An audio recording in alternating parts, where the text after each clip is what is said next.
Hello friends, welcome to aqua life diaries. నేను మీ చందు. ఈరోజు మనం 60 డేస్ ఫిష్ ఫార్మింగ్ జర్నీలో డే 3. ఈ రీల్లో మనం ఫిష్ ట్యాంక్ ఎలా కట్టామో, ఎంత కాస్ట్ అయిందో షార్ట్గా చూపిస్తాను మీకు. సో ముందు మనం ఫిష్ ట్యాంక్ ఎలా కట్టామో తెలుసుకుందాం. ముందుగా మన ట్యాంక్ వచ్చేసి 75 గజాల్లో 2 ట్యాంకులు వేసాము. ట్యాంక్ వచ్చేసి 14-12 ఇంచులు ఉంటుంది.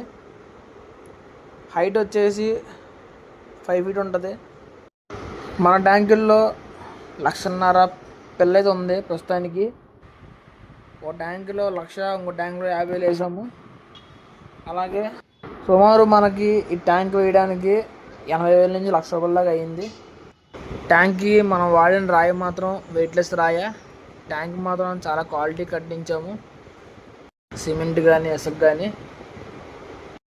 అలాగే చేప పిల్లకి ఎండ కానీ వాన కానీ రాకుండా పైన మ్యాట్ వేసాము, గ్రీన్ మ్యాట్. ఈ విధంగా మనం ట్యాంక్ అనేది కట్టుకుంటే లైఫ్ టైం చూసుకోవసరం లేదు. నాకైతే సుమారు 1 lakh దాకా అయ్యింది.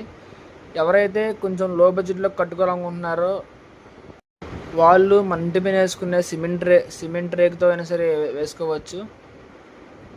ఎవరికి ఎలా సఫిషియెంట్గా ఉంటే అలా వేసుకోవచ్చు. కానీ ఒకసారి పిల్ల వేసాక ట్యాంక్లో నుంచి వాటర్ లీక్ అవ్వకూడదు. లీక్ అయితే మనకి పిల్లకి వాటర్ అనేది చాలా మెయిన్. ఇంకెవరికైనా ఫిష్ ట్యాంక్ విషయంలో ఏమైనా డౌట్స్ ఉంటే నా నెంబర్ డిస్క్రిప్షన్లో ఇస్తాను, నాకు డిఎం చేయండి. వాళ్ళకి ఇంకా నేను డీటెయిల్స్ చెప్తాను. Thank you for watching. Next వీడియోలో ఫిష్ ఎలా ఇంపోర్ట్ చేసుకోవాలో, దాన్ని ఎలా సేల్ చేయాలో, అండ్ దానికి సంబంధించిన ఫీడింగ్, ఫిష్ ఎలా గ్రోత్ అవుతుందో, దాని మెయింటెనెన్స్, లాస్ట్కి లాస్ అండ్ ప్రాఫిట్ అన్ని మీతో షేర్ చేస్తాను. వీడియో నచ్చితే లైక్ చేయండి, మీ ఫ్రెండ్స్కి షేర్ చేయండి. ఆక్వాలైఫ్ డైరీస్ని సబ్స్క్రైబ్ చేయడం మర్చిపోకండి.